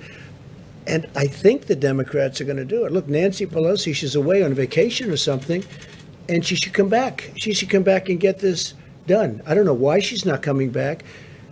The fact is, she's not doing her job, and there's nothing unusual about that for her. And Leader McCarthy said they're now considering also adding more funding for hospitals included So they are thinking about hospitals, and hospitals, well, hospitals are a good thing. Hospitals have been decimated by this. You know, they've given up their business, which is good because they did the right thing in order to take care of the COVID-19. And no, hospitals, I'm with that all the way. They want to add hospitals. We could also add it into phase 4. If we do a phase 4, phase 4 would be hopefully infrastructure. A lot of people are talking about the best thing we could do for this country would be the payroll tax cut that I've been suggesting. A lot of Democrats like it, believe it or not, the payroll tax cut. And Art Laffer, who's tremendous, he's a tremendous, in fact, he recently got the Presidential Medal of Freedom, economist. He was with Ronald Reagan, and he looks like he's 25 years old, but I think you might be a little bit older than that. He looks so great. But Art Laffer said the single best thing you can do is the payroll tax cut. And I would just about agree with that, and I'd like to see that. I'm not sure that we're going to get that, but I think that's something that could be done. It's simple. It's really good for both the company that employs these people and for the people that are employed. So we're going to see whether that happens or not. The payroll, I put it out there, the payroll tax cut would be a tremendous incentive for this country. Steve? China now says its coronavirus death toll in Wuhan is 50% higher, up to about 4,000. Does that sound like a credible number to you? Well, you know, when I listen to the press every night saying we have the most, we don't have the most in the world deaths. The most in the world has to be China. It's a massive country. It's gone through a tremendous problem with this, a tremendous problem, and they must have the most. So today I saw they announced that essentially they're doubling up on the numbers, and that's only in Wuhan. They're not talking about outside of Wuhan. So it is what it is, Steve. It is what it is. What a sad state of affairs. Investigation into whether the virus escaped from this lab in Wuhan. How active is that, and when do you expect to We're hear? looking at it. A lot of people are looking at it. It seems to make sense. They talk about a certain kind of bat, but that bat wasn't in that area. If you can believe this, that's what they're down to now is bats. But that bat is not in that area. That bat wasn't sold at that wet zone. It wasn't sold there. that bat is 40 miles away. So a lot of strange things are happening, but there is a lot of investigation going on, and we're going to find out. All I can say is wherever it came from China, in whatever form. 184 countries now are suffering because of it. And it's too bad, isn't it? And it could have been solved very easily. When it was just starting, it could have been solved really very easily. Yeah, please, Vivek. Thank you, sir. So about the 80 million payments that have gone out, that you said that less than 1% have had snafus, but that could be 800,000 snafus. So we've also seen reports. Well, I'm just saying it's less than 1%, and the snafus are very minor. You're not and they talking were about fixed. No, massive numbers of dead people who've received. No, they were 80 million payments went out over a period of a few days, and they caught certain mistakes that they made. But this is a tiny amount of mistakes. I can tell you mistakes that were made in government where wrong countries were signed. Okay, 80 million. This has been a tremendous success, and any mistake that was made, they've been caught. And it's less than 1%. That's a very good percentage, I can tell you, for government. I mean, how about the Obama website, the Obamacare website, where they spent $5 billion on building a website that you could have built for peanuts? Okay. If money went out to deceased people, is the government going to get that back? Yeah. Anything that was sent out, it's like sometimes you send a check to somebody wrong. Sometimes people are listed, they die, and they get a check. That can happen. You're talking about, I guess the number is about 80 million people. Yeah, sure, we'll get that back. Everything we're going to get back. But it's a tiny amount. They've done a fantastic job. This was done in a matter of a few days. Yeah. Your campaign said today that they are planning on resuming rallies before the election. Is there a timeline that you're looking at? Would it be restricted to certain states? Have you thought about how that would work? Well, I hope we can do rallies. It's great for the country. It's great spirit. It's great for a lot of things. To me, it's a tremendous way of getting the word out. If you look at our success rate, we've had tremendous success. We win where we have rallies, including endorsements of candidates. Our success rate is, I think, unparalleled. There's nothing like it. So I certainly hope we can have rallies. We'll find out. I don't like the rallies where we're sitting like you're sitting. I mean, you got many reporters outside trying to get into this room, and I come in, I'm looking at this room, and I see all this. It loses a lot of flavor. It loses, to me, a lot of flavor. But I hope we're going to have rallies. I think they're going to be bigger than ever. I will say this, the rallies that we're having until we had to stop with regard to the problem that we had here, the rallies were bigger than they were, I think even substantially bigger. We go into the biggest arena and we turn away 20, 30,000 people sometimes. And in one case, I think they said in New Jersey, we had 175,000 people show up for an arena that holds 9,000 people. And they showed up. And the reporters even reported that. That was almost shocking to me. But I hope we can resume rallies because I think they're an important part of politics, actually. Mr. President, under your reopening plan, some workers can go back to work in phase 1, but schools cannot reopen until phase 2. Many parents don't have an option to work from home. So how can you get businesses back up and running as long as schools are closed? Well, I think the businesses are going to, and I think now we've given the businesses a real jolt, a real positive jolt. They're able to keep their employees. You know, without the employees, if the employees leave that area, if they leave, you know, who knows where they're going, or if they get another job maybe someplace else, you're not going to have the same business. So we gave them money to hold their employees. They're going to do that.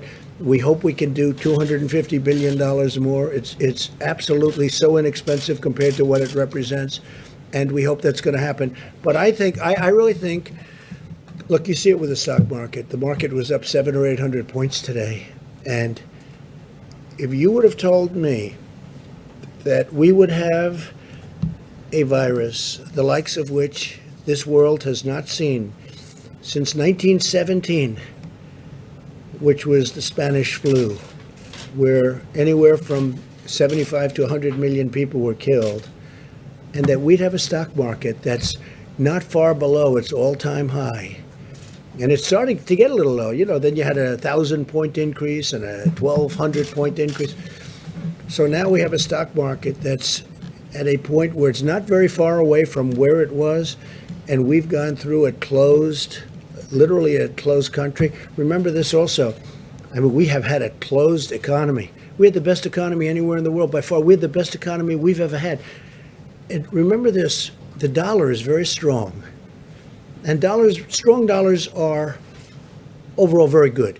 But it does cause problems. It's harder to sell outside of the country, et cetera, et cetera. It's a little harder for manufacturers. Sometimes it's a lot harder. Everybody wants to invest in our country. Everybody wants, and we're paying almost zero in interest, like in some cases zero. We've never had that before. People want the safety of our country. But if you would have told me that a market was where it is today, and today we had almost, I guess, more than a 700-point increase, and we're at a point which is, it's not what it was, but it's not that far off, I would have told you that's got to be an impossibility. The reason that is because there is a great pent-up demand. This country's going to come back, and it's going to come back strong. We have to get rid of the virus. We've got to open up our country. We're going to open it up in quadrants. We're going to open it up as states. Some of the states should get together, and they should work on their own borders and everything, because you don't want to have people pouring through a border of a state that isn't infected, and you have people coming perhaps outside. That's one of the reasons I was asking Tony 2 days ago about masks. Well, why in Wyoming or Montana would they have to wear masks? The numbers are very good. And the reason, if somebody comes from outside, which is very severe, but it's, again, and it's going to be up to them. It's a recommendation, but we'll see. But if you would have told me how well we're doing after we went through the worst event of its kind since 1917, it's pretty amazing. Question, Mr. please. President, about child care, though, millions of Americans aren't sure how they can go back to work if schools are closed. How can they have their kids taken care of? Is your government considering something in addition to helping employees stay employed to help them take care of their kids? Good question. I think the schools are going to be open soon. I think a lot of governors are already talking about schools being opened. And we do have to take care of our seniors, because we've learned a lot about this disease. We've learned, call it a disease. We've learned a lot about this plague. And we have to take care of our seniors. We're going to take care of a lot of people. But I think the schools are going to be open sooner rather than later. And I understand, and I've spoken, some governors are already thinking about getting the schools open. I have a young boy who goes to school. I'd like to see him go to school. As good as home is, it's very nice, but we'd like to see him go to school. Please. Thank you, Mr. President. I agree with that point. I would like to know about some of these areas that you would like to open up, some of these quadrants. You singled out Virginia, Michigan. They don't have a decline in cases yet. Yet you tweeted out today that you'd like to liberate them. Well, they're going to have soon, but they're very, what they've done is very powerful in terms of, I think, you could get the same result out of doing a little bit less. What they've done to some people is very unfair. In Virginia, I'm going above and beyond what we're talking about with this horrible plague. They want to take their guns away, okay? They want to take their guns away. That's the Second Amendment. That's Virginia. You have a governor who really, I guess he should be under siege. He seems not to be. If he were a Republican, he'd be under siege. But he seems to have escaped something that was pretty bad, including what he said about birth, including what he said about many different things. But he wants to if you take a look at what's going on in Virginia, they want to take away Second Amendment rights, and that's what they want to do. So when you talk about liberate, or if you talk about a liberation, you could certainly look at Virginia as one. Go ahead. Anybody else? Mr. President. See, Which states are ready to reopen in your mind, and how soon? well, I don't want to go. I want to leave the governors make that decision. We're watching very closely. If we see something happening bad that we think is wrong, we're going to come down very strong on that. Very, very strong. The federal government has a lot to say. We have a lot to say beyond what anyone understands. And we think, and I've gotten to know many of the governors, many Democrats too. It's Republicans, and I knew the Republicans. I knew some of the Democrats, but I got to know a lot of them. I think it's going to be in the hands of a lot of good people. I think a lot of good people are looking at this, and they want to do what's right, Steve. The Vice President is traveling soon, I think tomorrow, to Colorado. When are you going to be in a position to travel again? Well, they'd rather not have me travel. I think I've been in the White House, I don't know, for months. I don't know what it is, but it's for months. Other than I did leave to say goodbye to our beautiful ship, right? The Comfort, as it left Virginia, where it got out of dry dock, it got out of maintenance very early. It was supposed to be there for 4 weeks. It was there for a few days. Literally, we got it up to New York. I mean, they didn't need it like. Well, I wouldn't say we hoped. I'm glad they didn't need it. They didn't need it. That was a good thing. They didn't need the convention center, 2,500 beds, or depending on your definition, 2,900. We ultimately converted it to COVID. The Army Corps of Engineers and FEMA, the job they did was incredible. But that's a sign that they're making progress in New York. If you look at that, we built it. It was ready. It's there now. It's ready. We converted it to COVID. It wasn't supposed to be for that, at the request of, frankly, our side. Then ultimately we converted it, but there is much less demand. That's such a good thing. I mean, I'm not complaining about that. I think it's that means New York's making progress. Is it important to you that Vice President is going tomorrow? He's going to Colorado? Air Force. I think he's going to the Air Force to make the commencement, right? Yes, sir. Oh, I think it's great. I think it's great. If he's going to make the commencement, I hear they're going to have a very spread out crowd. Yes, sir.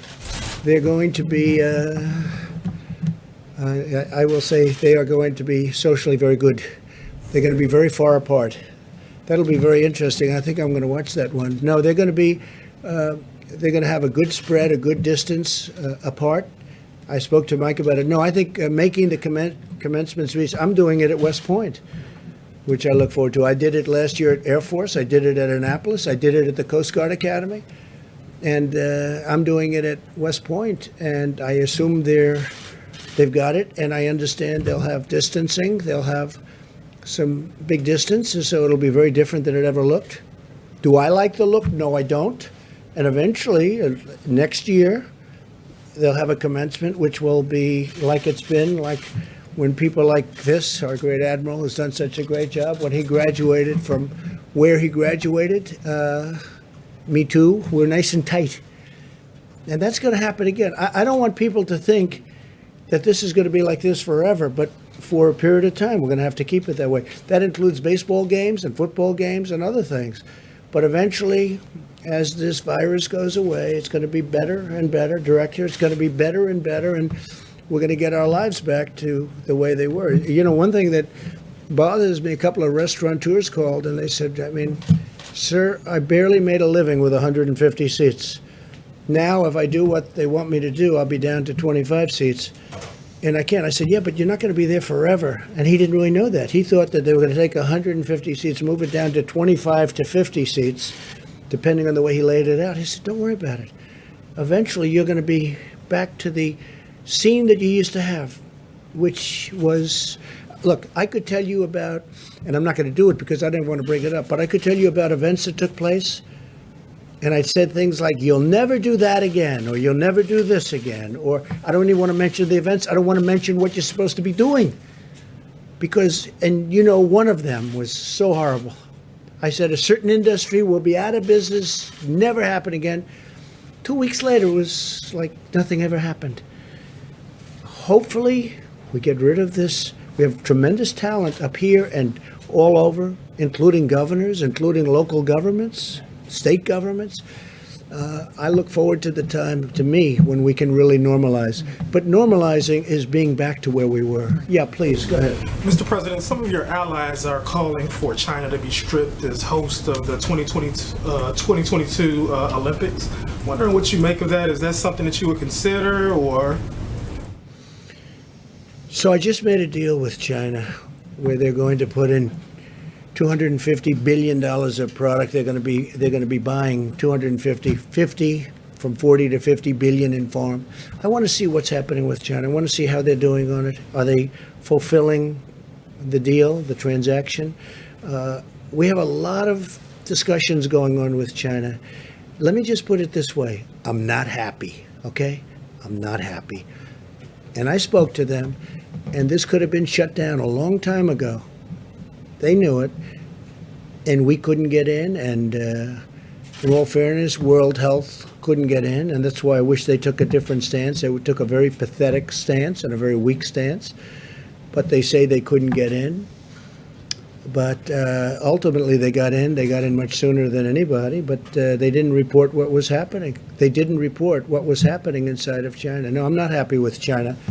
Yeah, please. Mr. President, I wanted to ask, Dr. Fauci, could you address these suggestions or concerns that this virus was somehow man-made, possibly came out of a laboratory in China?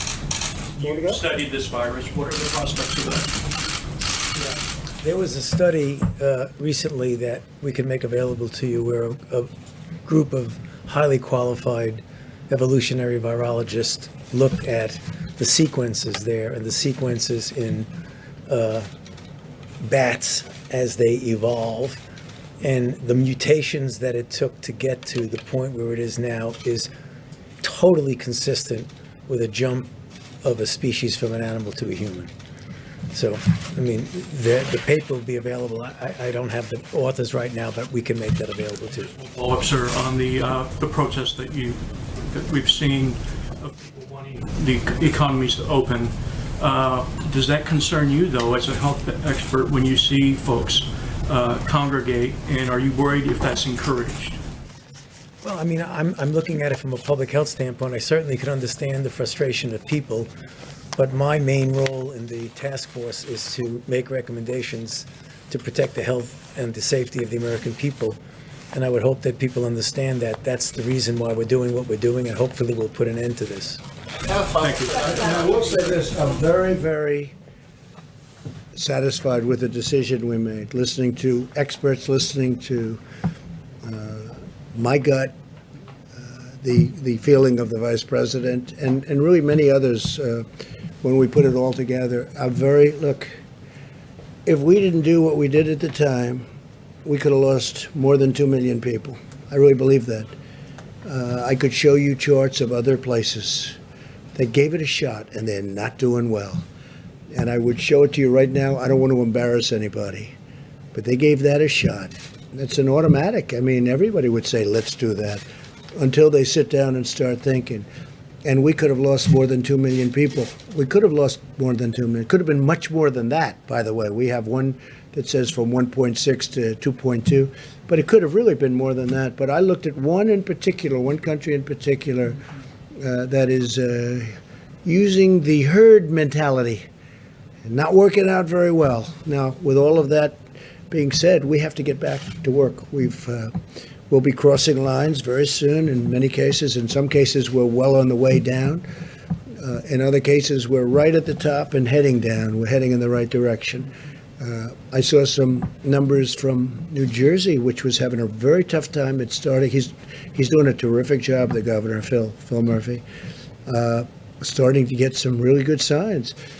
I looked at some of the New York numbers. They're starting to they've been devastated, obviously, but some really good things are starting to happen. So if we would have done something different, first of all, it would not have been sustainable. You would have had people, they would have been furious at you and me and everybody up here. It would not have been sustainable. Because you look at some of the hospitals, as an example, a certain hospital right near where I grew up in Queens, and you had body bags all over the floor of that hospital. You know the one I'm talking about. All over the floor of the hospital. Now multiply that times 12 or 15, because that's the kind of numbers you're talking about, 12 or 15.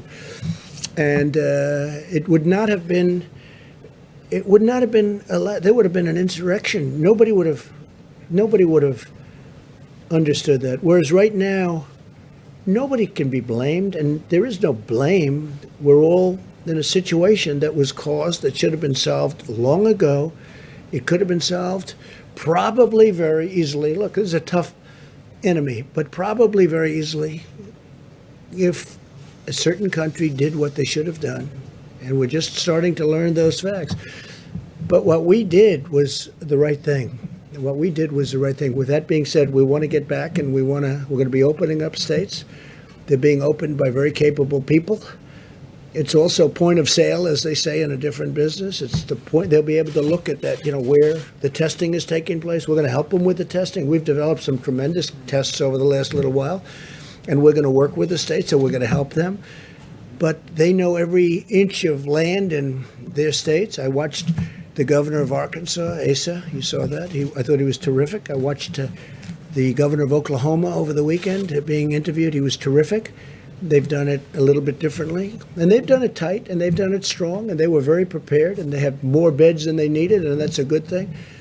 But I've seen some very, very good things, and I think you're going to have some very positive events taking place over a very short period of time. And I think with that, we'll see you tomorrow. But really, this has been a situation where a lot of great people have been involved and a lot of great decisions have been made. Thank you all very much. Thank you. Thank you. So there will be a briefing. Can we follow up with a couple questions? Can we follow up with the administration?